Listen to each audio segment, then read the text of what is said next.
কাহিনীটি এমন একটি ঘরের যেখানে একজন বৃদ্ধ মহিলা তার দুই বৌমাকে নিয়ে একসাথে বসবাস করত।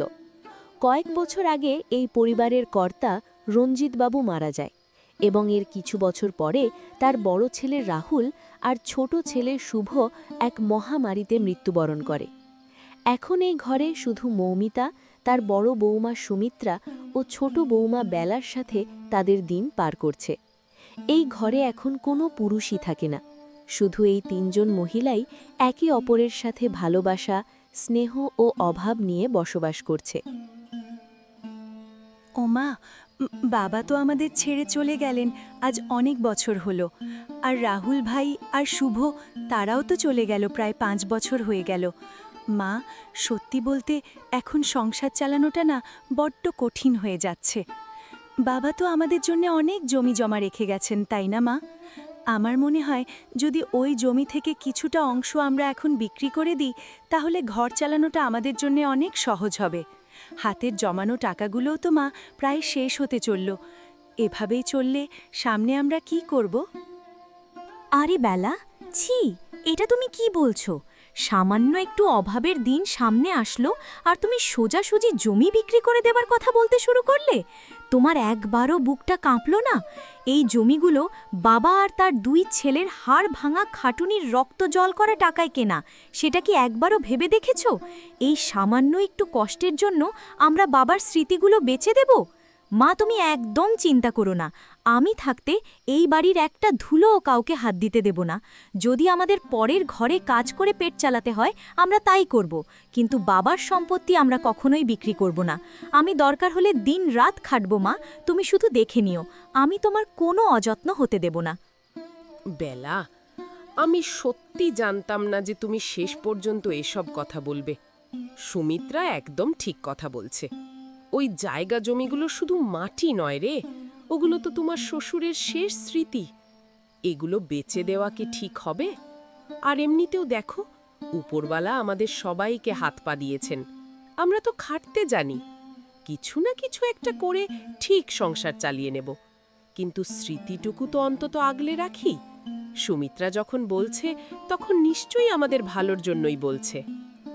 হ্যাঁ মা, তুমি একদম চিন্তা করো না। তুমি শুধু আশীর্বাদ করো, দেখবে কাল থেকেই আমি আর বেলা কাজ খুঁজতে বেরিয়ে পড়ব। যে ঘরে যেই কাজে মিলুক না কেন, তা সে যতই ছোট কাজ হোক, আমরা সেটাই করব আর এই সংসার চালাবো। কিন্তু বাবার তিল তিল করে জমানো জমি সম্পত্তি আমরা কখনো বিক্রি করতে দেব না মা। তুমি শুধু নিশ্চিন্তে ঘরে থেকে ঘরদোর দেখাশোনা করো, বাকি দায়িত্বটা আমার ওপর ছেড়ে দাও। দেখবে আমি আর বেলা মিলি ঠিক ভালো একটা টাকা কামিয়ে নেব। তোমার কোনো অভাব আমরা হতে দেব না মা, তুমি শুধু নিজের শরীরের যত্ন নিও। এভাবেই সুমিত্রা আর বেলা এক একজন এক এক কথা বলে। সুমিত্রা যাই করে না কেন, তার পিছনে কিছু না কিছু কারণ লুকানো থাকে, আর অন্যদিকে বেলার মনে যা থাকে সেটা সে সোজাসুজিভাবে বলে দেয়। সুমিত্রা মা, তোমার মতো এমন গুণবতী আর ধৈর্যশীল বৌমা পেয়ে আমি সত্যি ধন্য। আমি অনেক খুশি মা তোমার ওপর। আর বেলা, তোমার কিন্তু সুমিত্রার থেকে অনেক কিছু শেখার দরকার। যেখানে সেই অভাবের দিনেও মাথা নিচু করে অন্যের ঘরে কাজ করে সংসার টানতে রাজি, সেখানে তুমি কি না বলছো তোমার শ্বশুরের ভিটে মাটি আর জমিটুকু বিক্রি করে দিতে? ছি বেলা, মানুষের মনে এতটুকু মায়া মমতা না থাকলে হয় না। না মা, তুমি আমায় ভুল বোঝো না। আমি তো শুধু এই জন্যই বলছিলাম যে কয়েকদিন ধরে ঘর চালানোটা বড্ড মুশকিল হয়ে পড়েছে। এখন থেকে আমি আর এসব কথা কোনোদিন মুখেও আনব না মা। সুমিত্রা দিদি যেমনটা বলছে ঠিক তেমনটাই হবে। আমরা দুজনে মিলে অন্যদের ঘরে কাজ করব আর নিজেদের এই ঘরটা সামলে নেব। তুমি চিন্তা করো না মা, আমরা সব ঠিক করে ফেলব। ঠিক আছে বেলা, কথা অনেক হয়েছে, এবার থামো। এখন তোমরা দুজনে মিলে রান্নাঘরে যাও তো, গিয়ে খাবারটা তৈরি করো। ঘরে যা কিছু আছে তা দিয়েই কোনো মতে একটা কিছু বানিয়ে নাও। কাল তো তোমাদের দুজনকেই কাজ খুঁজতে বেরোতে হবে। শরীর আর মনের ওপর দিয়ে তো কম ধকল যাচ্ছে না। আজ যা জোটে তাই খেয়ে কোনোভাবে রাতটা পার করি। মৌমিতার এটা বলার পর দুজনেই খাবার রান্না করতে রান্নাঘরের দিকে গেল।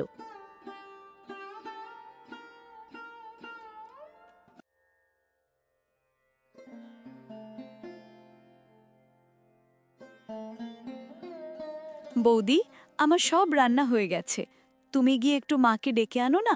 ততক্ষণে আমি থালা বাসন সাজিয়ে খাবারগুলো বেড়ে নিচ্ছি। মা আসলে আমরা সবাই একসাথেই বসে পড়ব। ঠিক আছে বেলা, আমি গিয়ে মাকে ডেকে আনছি। ততক্ষণে তুমি ঝটপট করে খাবারগুলো খুব সুন্দর করে বেড়ে নাও। দেখো, কোনো অযত্ন যেন না হয়। মা আসুক, আমরা সবাই মিলে একসাথে বসে যাব। তুমি কিন্তু সব গুছিয়ে রেখো, আমি মাকে নিয়ে এক্ষুনি আসছি। সুমিত্রা মৌমিতাকে ডাকতে আসে আর তাকে বলে, ও মা, চলো দেরি না করে আমরা তিনজন মিলে একসাথে বসে গরম গরম খাবারটা খেয়ে নিই। খাবার তৈরি হয়ে গেছে। আরে সুমিত্রা মা, খাবার কি রান্না হয়ে গেছে? চল তবে সবাই মিলে খেয়ে নিই। কাজ করতে করতে আমারও বেশ খিদে পেয়ে গেছে।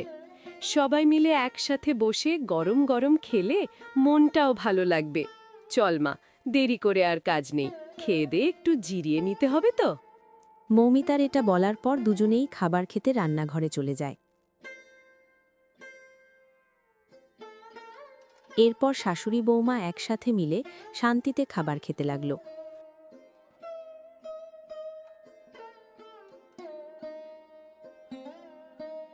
মা, বেলার কথা কিন্তু একদম ঠিক।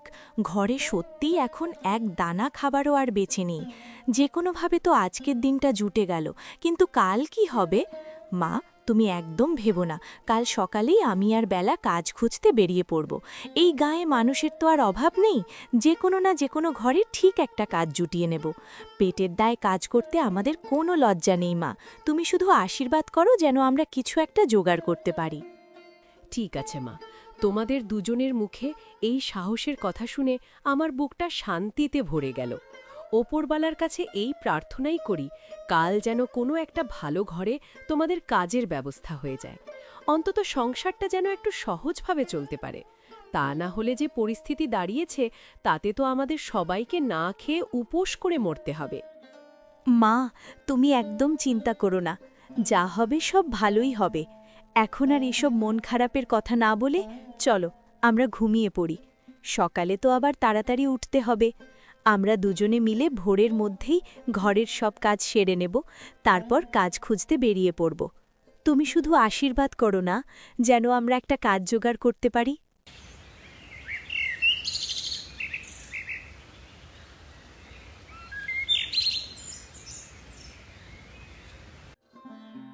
পরের দিন সকালে বেলা আর সুমিত্রা কাজ খুঁজতে বাইরে যাওয়ার জন্য তৈরি হয়ে যায়। মা, তাহলে আমি আর বেলা কাজ খুঁজতে এখন বেরুচ্ছি। তুমি কিন্তু একদম সাবধানে থেকো আর নিজের শরীরের খেয়াল রেখো। ঘরের যা কাজ ছিল সব আমরা দুজন মিলে করে দিয়েছি। রান্নাবান্না থেকে পরিষ্কার করার সব ইশারা। তোমাকে একটা কুটোও নাড়তে হবে না মা, তুমি শুধু একটু আরাম করো। আমরা না ফেরা পর্যন্ত কোনো চিন্তা করো না। সব সামলে নিয়ে আমরা ঠিক সময়ের মধ্যেই ঘরে ফিরে আসব। ঠিক আছে সুমিত্রা মা, তোমরা যা ভালো বোঝো। আর এমনিতেও আমার তো বয়স হয়েছে, শরীরটাও আগের মতো আর সায় দেয় না। অল্প একটু কাজ করলেই এখন বড্ড ক্লান্ত লাগে। তাই আমি ঘরে থেকে একটু বিশ্রাম নিই, সেটাই হয়তো ঠিক হবে। তোমরা দুজন যাও মা, মনে প্রাণে শুধু এটাই প্রার্থনা করি, কোনো একটা ভালো ঘরে যেন তোমাদের কাজটা জুটে যায়। ওপরওয়ালা সহায় হলে সব বিপদ কেটে যাবে। মৌমিতার এটা বলার পর সুমিত্রা আর বেলা কাজ খুঁজতে বাইরে বেরিয়ে পড়ে।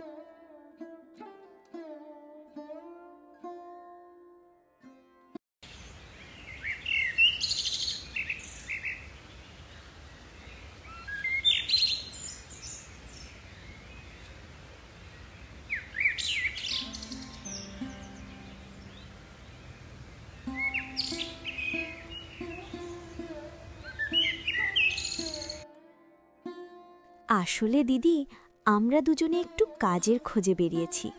তোমাদের ঘরে যদি আমাদের দেওয়ার মতো কোনো কাজ থাকে তবে দয়া করে একটু বলো না। বিশ্বাস করো দিদি, আমরা ঘরের যাবতীয় কাজ, রান্নাবান্না থেকে শুরু করে ঘর মোছা, বাসন মাজা সবই খুব যত্ন করে করতে পারি। আমরা খুব বিপদে পড়েই আজ তোমাদের দুয়ারে এসেছি। তুমি যদি একটু সহায় হও তবে আমাদের বড় উপকার হয় দিদি। আরে রেখে দাও তোমাদের কাজ। নিজেদের চেহারা আয়নায় দেখেছো কখনো? তোমরা দুজন তো সেই অলক্ষী যাদের ঘরে একটা পুরুষের চিহ্ন পর্যন্ত অবশিষ্ট নেই। শাশুড়ি বিধবা, 2 বউ বিধবা, পুরো ঘরটাই তো অশুভ।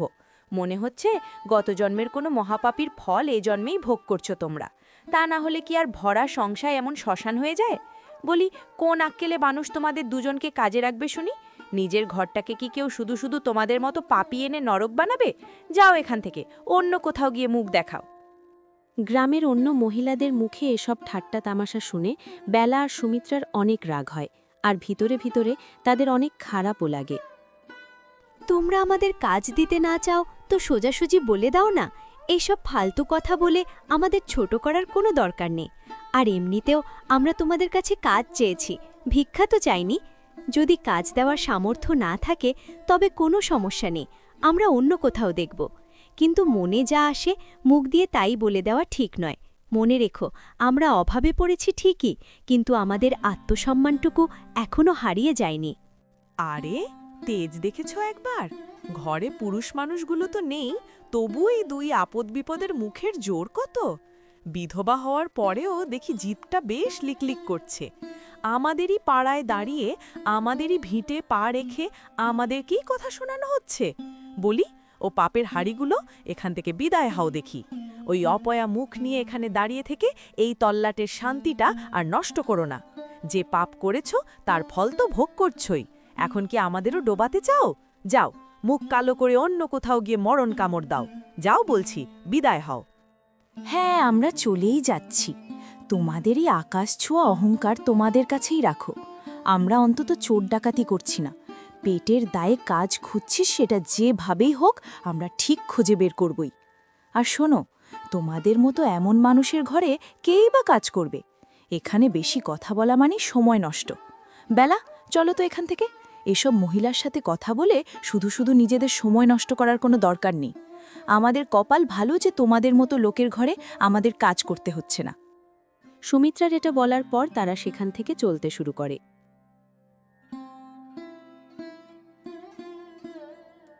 বাবরে বোন, দেখলে তো তেজ কত!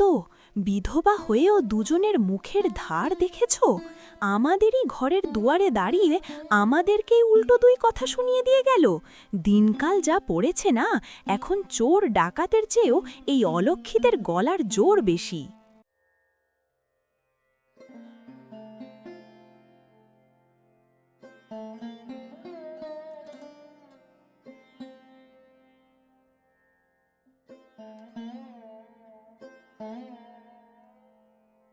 চাচা, আসলে আমরা দুজনে মিলে একটা কাজ খুঁজছি। এই দুর্দিনে যদি তোমার ঘরে আমাদের জন্য কোনো কাজ থাকে তবে দয়া করে একটু বলো না চাচা। ঘরের যাবতীয় কাজকর্ম তো আমরা পারি, আর তার উপর এই যে আমাদের বেলা, ওর হাতের রান্না যে একবার খাবে সে আর কোনো দিন স্বাদ ভুলতে পারবে না। ও খুব ভালো ভালো সব পদ রাঁধতে পারে। তোমাদের যদি একটু সাহায্য হয় তবে আমাদের খুব বড় উপকার হতো চাচা। আরে মা, তোরা দুজন রঞ্জিতের বৌমা না, যে অনেক আগে মারা গেল? তোরা হঠাৎ এখান থেকে কোত্থেকে? হ্যাঁ চাচা, তুমি ঠিকই ধরেছ, আমরা দুজন তারই বাড়ির বৌমা। কিন্তু চাচা, তুমি আমাদের চিনলে কিভাবে? আমরা তো তোমাকে আগে কখনো দেখিনি। আর আর তুমি আমাদের শ্বশুরমশাইকেই বা কিভাবে চিনলে? তার সাথে কি তোমার আগে থেকেই পরিচয় ছিল? আরে মা, তোমার শ্বশুর আর আমি তো খুব ভালো বন্ধু ছিলাম, কিন্তু হয়তো উপরবালার এটাই ইচ্ছে ছিল, তাই তাকে নিজের কাছে ডেকে নিল। রঞ্জিত চলে যাবার পর আমি বড় একা হয়ে গেলাম রে মা। ওর মতো সত্যিকারের বন্ধু আমি আর সারা জীবনে কোথাও পাইনি।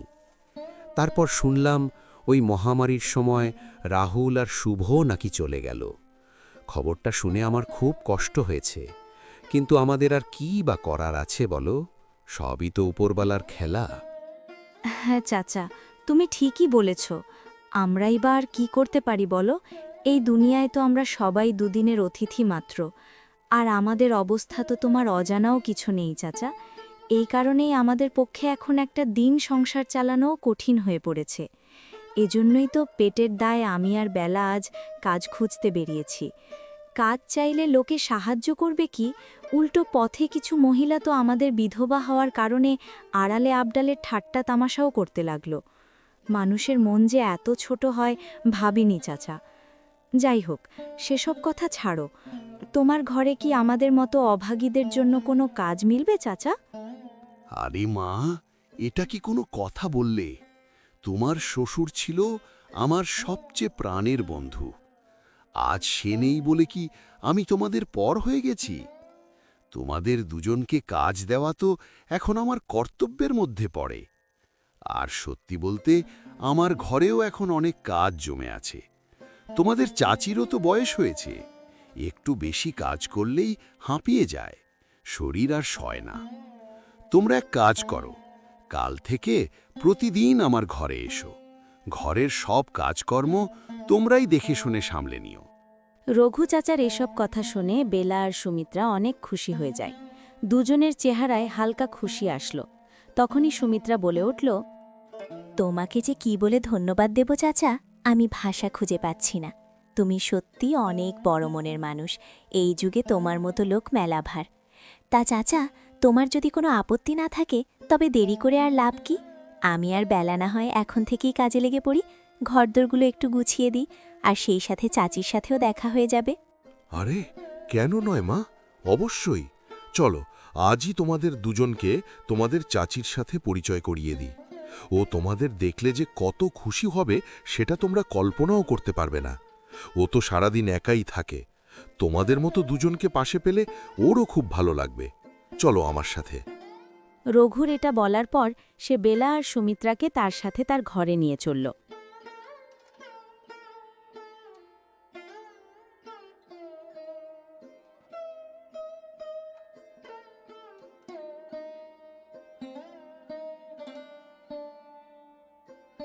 ওগো, তুমি কাদের নিয়ে আসলে ঘরে? আমি তো এদের দুজনকে ঠিক চিনতে পারছি না। আরে মায়া, আমার সবচেয়ে ভালো বন্ধু রঞ্জিতের কথা কি তোমার মনে আছে? এই দুজন তারই বৌমা।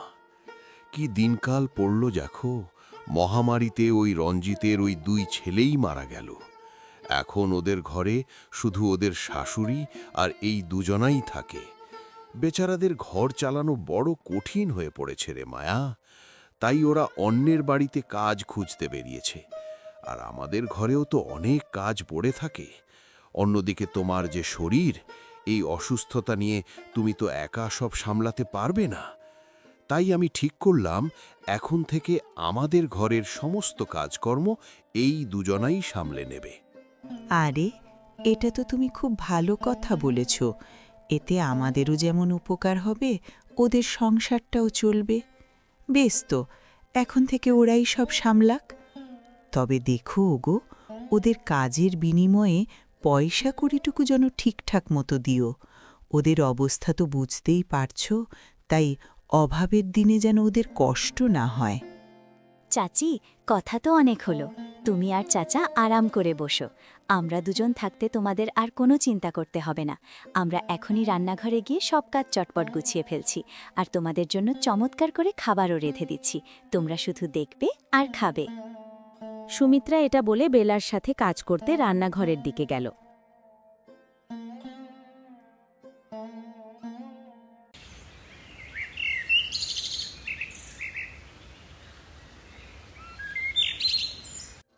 বেলা আর সুমিত্রা মা তো কাজের খোঁজে সেই সকালে ঘর থেকে বেরিয়েছে। বেলা গড়িয়ে দুপুর হতে চলল, কিন্তু এখনও তো ফিরল না।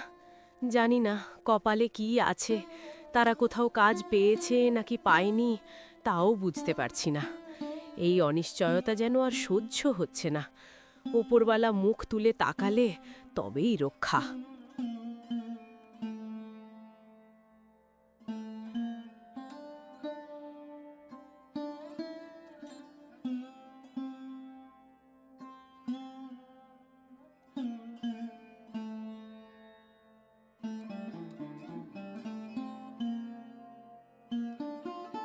আরে কাকিমা, কেমন আছেন আপনি? অনেক দিন হলো আপনাদের সবার সাথে দেখা হয় না, তাই খুব ইচ্ছে করছিল একবার ঘুরে আসি। আর সুমিত্রা দিদি কেমন আছে? দিদির সাথেও অনেক দিন কথা হয়নি, তাই ভাবলাম একবার সামনে গিয়ে আপনাদের সবার খোঁজ খবর নিয়ে আসি। আরে হৃদয় বাবা, এসো, আমি তো একদম ঠিক আছি। আর তোমার বোন সুমিত্রা, ও তো বেলার সাথে কাজ খুঁজতে বেরিয়েছে। ঘরে জমানো যেটুকু টাকা পয়সা ছিল তাও তো সব শেষ হয়ে গেল বাবা। এখন সংসারটা চালানোর জন্য কাজ করা ছাড়া তো আর কোনো উপায় নেই, তাই আজ দুজন মিলে কাজের খোঁজে বেরিয়েছে। ওটা তো সব ঠিক আছে কাকিমা, আমি আপনার কথা বুঝতে পারছি, কিন্তু আপনাদের তো অনেক জমিজমা পড়ে আছে, তাই না? আমার মনে হয় সেখান থেকে সামান্য কিছু অংশ বিক্রি করে দিলেই তো সব সমস্যার সমাধান হয়ে যায়। অন্তত মেয়েদের এভাবে পরের বাড়িতে কাজ খুঁজতে যেতে হতো না। জমি বিক্রি করে সেই টাকা দিয়ে বাড়িতেই তো ছোটখাটো কিছু একটা করা যায়, এতে ওদেরও কষ্ট কমে আর আপনাদের সম্মানটাও বাঁচে। আরে হৃদয়, এ তো ছোট একটা সমস্যার জন্য বাপদাদার জমি সম্পত্তি বেচে দেওয়া কি ঠিক হয়? বেলাও অবশ্য তোমার মতো ওই একই কথা বলেছিল, কিন্তু তোমার বোন সুমিত্রাই তো বাধা দিল। ও সাফ জানিয়ে দিল যে জমি হাতছাড়া করা চলবে না। ও আর বেলা দুজনে মিলে বরং পরিশ্রম করবে, তবুও অভাবের তাড়নায় শেষ সম্বলটুকু হারাবে না। সুমিত্রার এই জেদটাই আসলে সংসারটাকে আগলে রেখেছে। আচ্ছা, তাহলে আর কি করার? দিদি যখন বারণ করেছে তখন নিশ্চয়ই কোনো ভালো মন্দ চিন্তা করেই এই সিদ্ধান্ত নিয়েছে। দিদি তো সবসময় গুছিয়ে চলে, হয়তো আমাদের থেকেও ভালো কিছু ভেবেছে। আমি আর ওর উপর কথা বলতে চাই না। দিদি যা ভালো মনে করেছে তাতেই আমার সায় আছে। হ্যাঁ হৃদয়, এখন ওসব দুশ্চিন্তার কথা বাদ দাও তো বাবা। তুমি তো আর এখনই চলে যাচ্ছ না, কয়েকটা দিন না হয় এখানেই থাকবে। আর দেখো, সন্ধ্যাও তো হতে চলল। তোমার বোন সুমিত্রাও এখনই কাজ সেরে বাড়ি ফিরে আসবে। তুমি বরং হাত মুখ ধুয়ে একটু পরিষ্কার হয়ে নাও, তারপর জিরিয়ে নাও গিয়ে। অনেকটা পথ এসেছ, শরীরটার তো বিশ্রাম দরকার।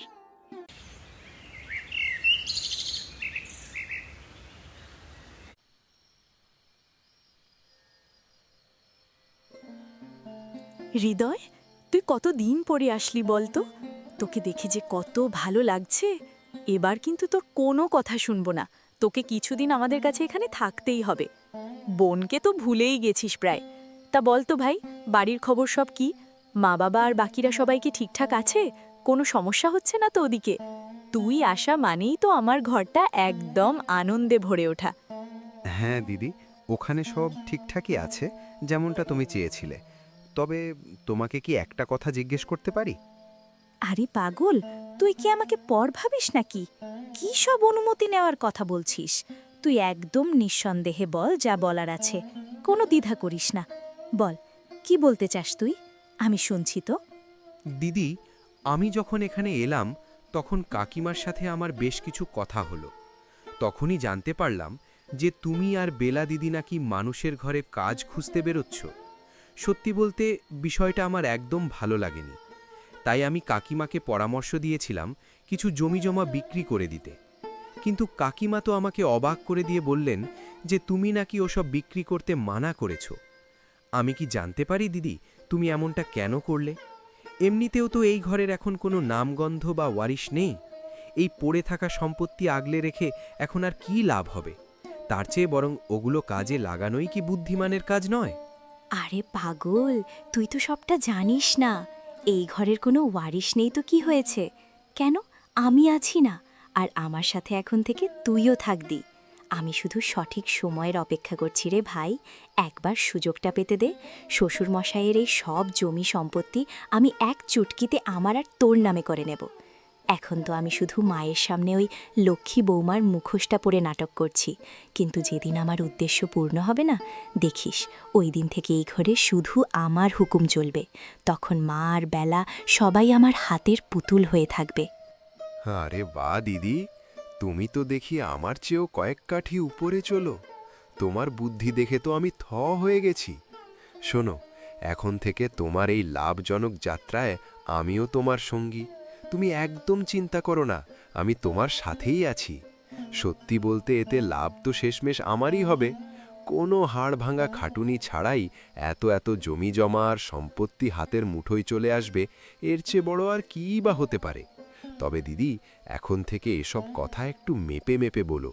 গলার স্বরটা একদম নিচু রাখো, যাতে ওই বেলা দিদি আর তোমার শাশুড়ি মা ঘুণক্ষরেও কিছু টের না পায়। দেওয়ালেরও কিন্তু কান থাকে। ঠিক আছে হৃদয়, এখন তুই একটু এখানে বস, আমি বরং রান্নাঘরে যাই। বেলা ওখানে একা একাই খাবার রান্না করছে। আমি যদি এখন গিয়ে ওকে একটু সাহায্য না করি, তবে মায়ের চোখে ভালো বউ হওয়াটা যে মাটি হয়ে যাবে। তাছাড়া ওর ওপর নজর রাখাও তো দরকার। তুই জিরিয়ে নে, আমি চটপট গিয়ে বেলার সাথে হাতে হাত লাগিয়ে আসি। তুই একটু বস ভাই, আমি আসছি। সুমিত্রার হৃদয়কে এটা বলে রান্নাঘরের দিকে চলতে লাগল।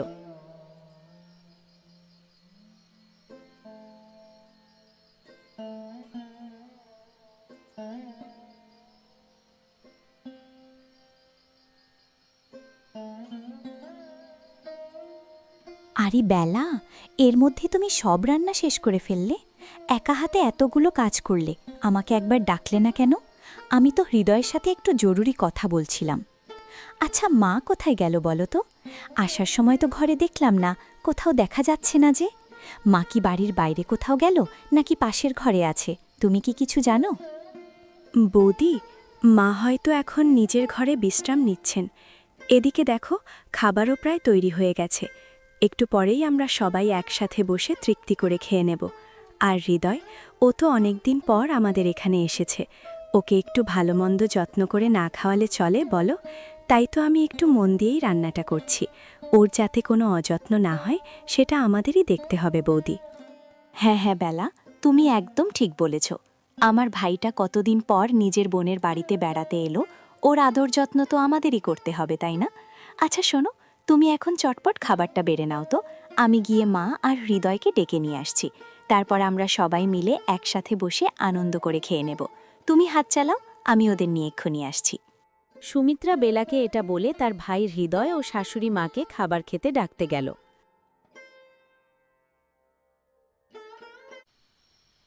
সবাই একসাথে বসে আরামের সাথে খাবার খেতে লাগল।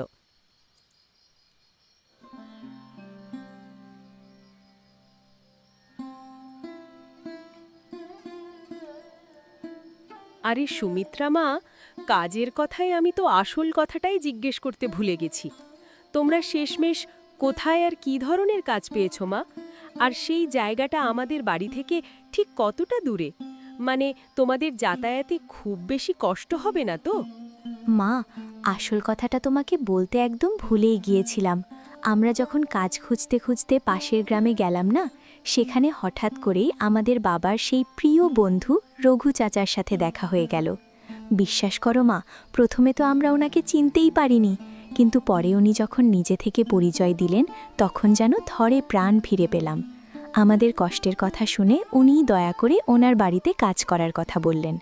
বাবার কতদিনের পুরনো বন্ধু, ভাবো একটা। উপরওয়ালা মনে হয় আমাদেরকে ওনার সামনে পাঠিয়ে দিয়েছিলেন মা। হ্যাঁ মা, ঠিক বলেছ। রঘু চাচা মানুষটা সত্যি খুব ভালো। আর শুধু চাচা কেন, চাচির সাথে দেখা করেও আমার মনটা একদম খুশিতে ভরে গেল। দুজনেই খুব অমায়িক আর কেমন একটা আপন আপন লোক যেন মা। তাদের সাথে কথা বলে একবারের জন্য মনে হয়নি যে আমরা সেখানে কাজ করতে গিয়েছি। মনে হচ্ছিল যেন আমরা আমাদেরই কোনো আত্মীয়ের বাড়িতে এসেছি। এমন মানুষের দেখা পাওয়া সত্যি ভাগ্যের ব্যাপার মা। বাহ মা, এটা তো খুব বড় একটা খুশির খবর দিলে। অন্তত তোমরা দুজন মিলে এখন ঘর চালানোর খরচটা চালিয়ে নিতে পারবে। তোমাদের দুজনকে নিয়ে আমি সত্যিই গর্ব করি। তবে সুমিত্রা মা, তুমি আমার কাছে অনেক বেশি বিশেষ। তোমার মতো এমন গুণের বৌমা সবার কপালে জোটে না গো। আর বেলা, তুমি কিন্তু এবার সুমিত্রার মতো হওয়ার চেষ্টা করো। ওকে দেখে অনেক কিছু শেখার আছে তোমার।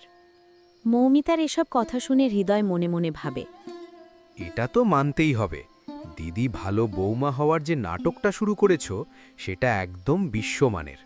শুধু এই জমি আর বিষয় সম্পত্তির জন্য তুমি এতটা নিখুঁত অভিনয় করতে পারো, সেটা না দেখলে বিশ্বাস করা কঠিন ছিল। বাহ দিদি বাহ, আমি সত্যিই তোমার বুদ্ধির কাছে হার মেনেছি। তুমি যে কতটা ধুরন্ধর আর চালাক, সেটা আজ হাড়ে হাড়ে টের পাচ্ছি। আরে হৃদয়, তুই আবার কোন চিন্তায় ডুবে গেলি বলতো? না দিদি, ওসব কিছু নয়। আসলে কাকিমা একদম ঠিকই বলেছেন। তুমি সত্যিই খুব ভালো মনের মানুষ। তুমি এই সংসারের জন্য আর এই ঘরের উন্নতির জন্য কতটা মন থেকে চিন্তা করো। তোমার মতো এমন সুলক্ষণা আর দায়িত্বশীল বৌমা যে এই বাড়িতে আছে সেটা কাকিমাদের পরম সৌভাগ্য। তুমি ঠিক যেমনটা ভাবছো সেভাবেই সব হবে। চলো এখন এসব কথা বাদ দাও তো, অনেক রাত হলো, এবার গিয়ে চটপট শুয়ে পড়ো। তোমাদের দুজনকে তো আবার কাল সকালে উঠে কাজে বেরোতে হবে নাকি? এখন যদি বকবক করে এভাবেই সময় নষ্ট করো তবে কাল কাজে যাবে কি করে? শরীর তো সায় দেবে না। চলো এখন সবাই মিলে ঘুমিয়ে পড়ি গিয়ে।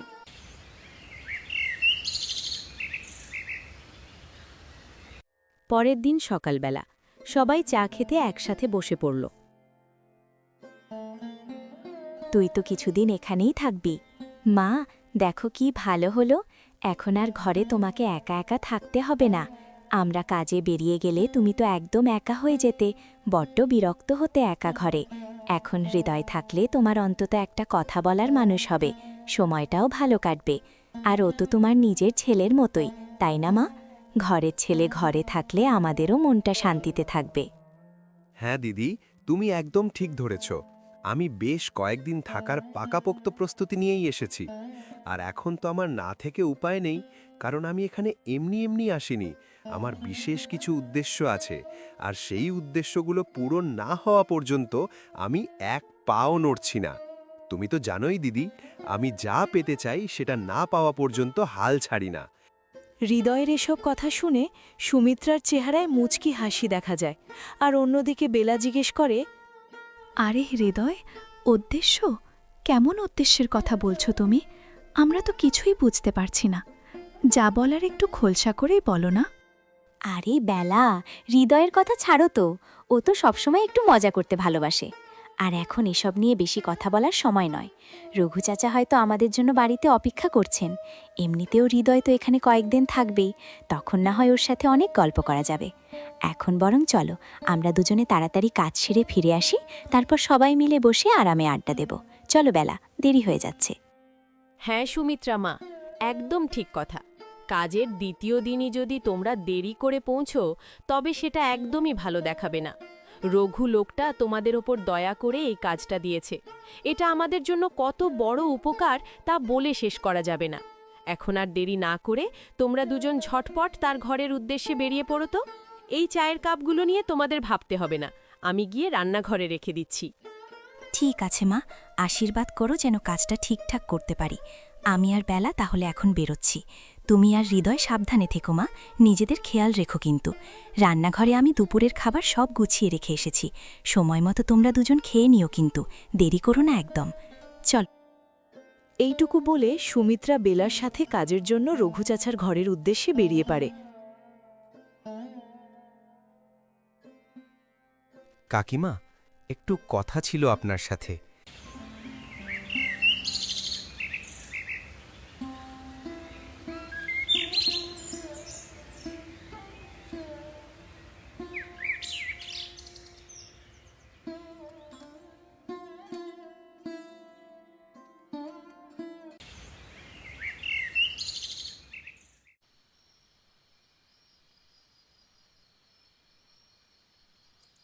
চাচা, আজ কাজ একটু বেশিই ছিল, তবে বেলা আর আমি মিলে সব সামলে নিয়েছি।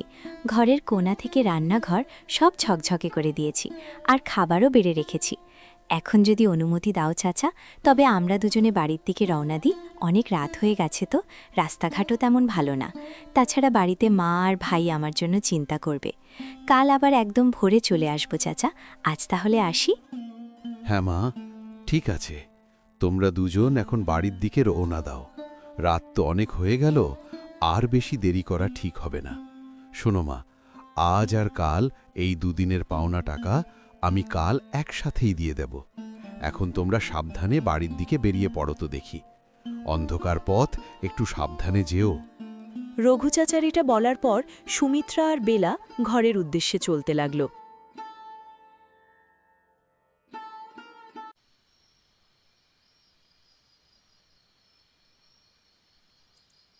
আরে ও বৌদি, শুনছ? একটু থামো না। এত তাড়াহুড়ো করে কোথায় যাচ্ছ? আমাদের দিকে তো একবার ফিরেও তাকালে না। হ্যাঁ বলো, কি বলবে? বৌদি, আসলে কথাটা হচ্ছে যে তোমরা দুজন তো দিন রাত এত পরিশ্রম করো, এই ওর ঘরে যাও, তার ঘরে যাও, লোকের বাড়ি বাড়ি গিয়ে কামলা খাটো। তা কখনো সখনো আমাদের ঘরেও তো একটু কাজ করতে আসতে পারো নাকি? এতে আমাদের একটু সেবাও হয়ে যাবে, আর তোমাদেরও 2 পয়সা বাড়তি কামাই হবে। আর হ্যাঁ, চিন্তার কোনো কারণ নেই, সেবার টাকা তো আমরা অবশ্যই হাত খুলে দেব।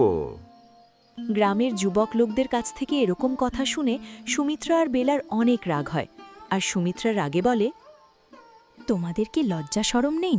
মাঝ রাস্তায় দাঁড়িয়ে দুজন বিবাহিত মহিলার সাথে এমন নোংরা কথা বলতে তোমাদের লজ্জা করে না? ছি, তোমাদের মতো নীচ আর ছোট লোকের সাথে কথা বলা মানেই নিজেদের সময় নষ্ট করা। নিজেদের ঘরে মা বোন নেই? বেলা, চলো তো এখান থেকে, এসব জানোয়ারদের সাথে কথা বলাও বেকার। সুমিত্রা এটা বলে বেলার সাথে সামনে চলতে লাগল।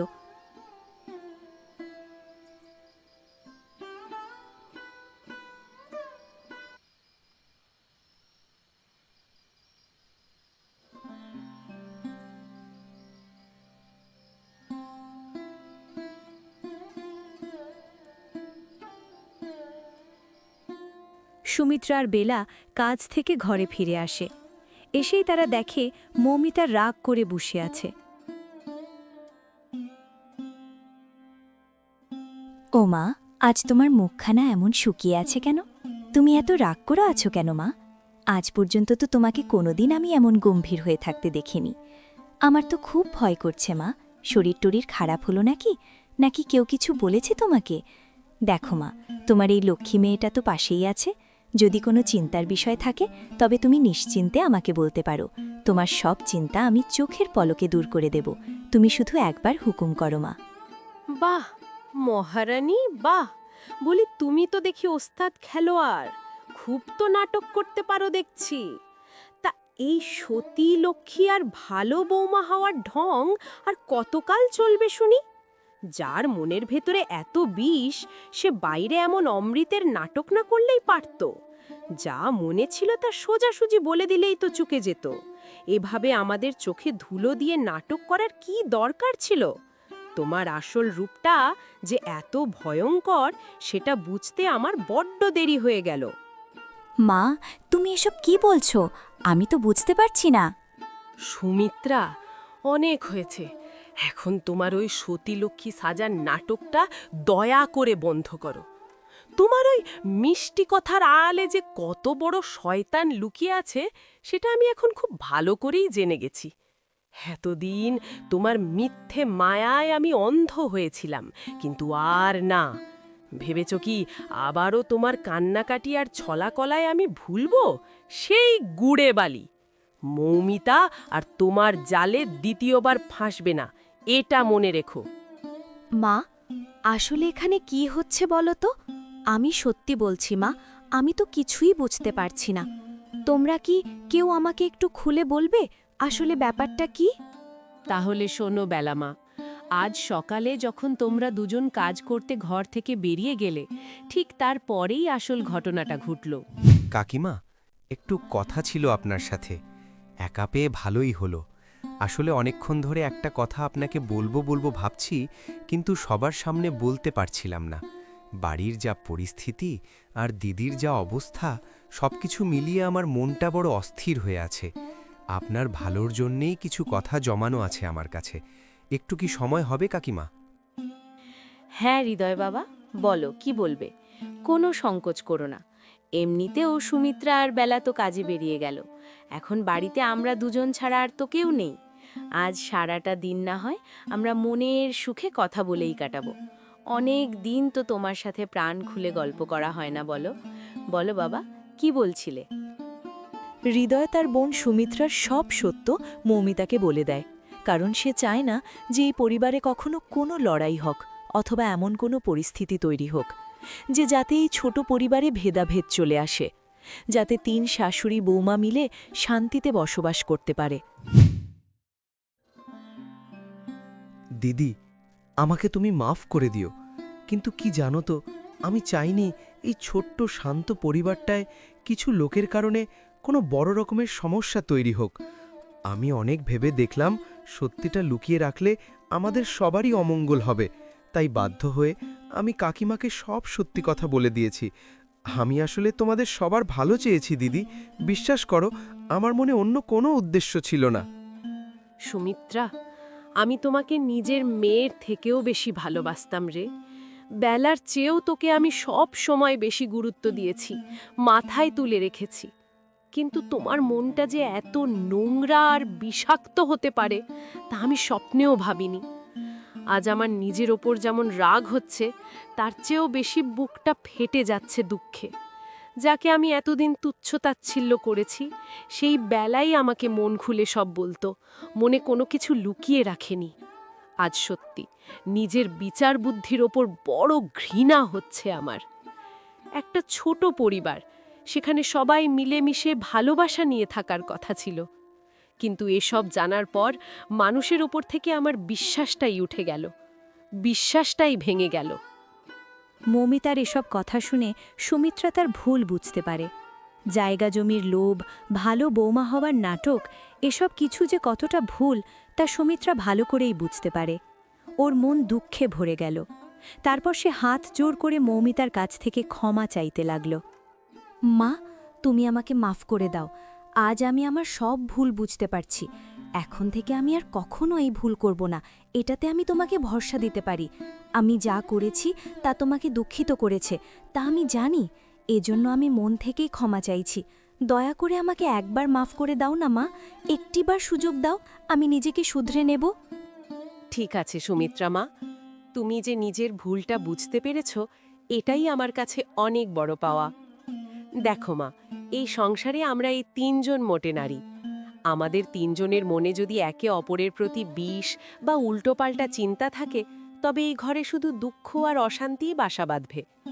কিন্তু আমরা যদি সব ভুলে একসাথে মিলেমিশে থাকি, একে অপরের প্রতি ভালোবাসা রাখি, তবেই আমাদের এই ভাঙা সংসার আবার খুশিতে ভরে উঠবে। তখন তোমার শ্বশুরমশাই আর আমার ২ ছেলেও যেখানেই থাকুক না কেন, তাদের আত্মা শান্তি পাবে। তারা ওপর থেকে দেখে শান্তি পাবে যে তাদের পরিবারটা অন্তত ভেঙে যায়নি।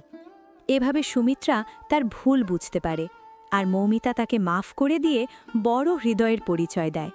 মাঝখান থেকে হৃদয় নিজের বুদ্ধি দিয়ে এই পরিবারে আসন্ন সমস্যাকে দূর করে দেয়, আর ঘরে আবারও পুনরায় খুশি ফিরে আসে।